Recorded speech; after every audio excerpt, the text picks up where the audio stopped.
In today's video, I'm going to show you how to use CapCut QR codes to log in on your computer in just a few simple steps. This is a quick and easy method that lets you sign in to CapCut PC using your mobile app, so you can get back to editing without needing to type in your login details manually. If this tutorial helps you out, make sure to hit the like button and subscribe for more easy software guides just like this.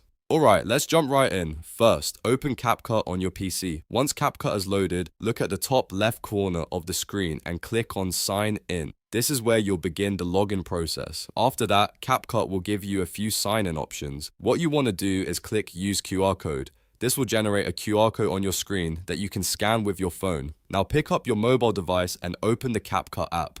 Make sure you're signed into the same CapCut account on your phone, because that's what will let the QR login work properly. In the app, find the scan option and use your phone's camera to scan the QR code that appears on your computer screen. Once the code is scanned, just confirm the login on your mobile device if prompted. In a moment, CapCut on your PC should automatically recognize the scan and complete the login process for you. And that's it. You're now signed in to CapCut using the QR code method. This is one of the fastest ways to log in, especially if you want to avoid password issues or just save time. If this video helped, please hit like and subscribe for more CapCut tips, tutorials, and easy step-by-step guides. Thanks for watching, and I'll see you in the next one.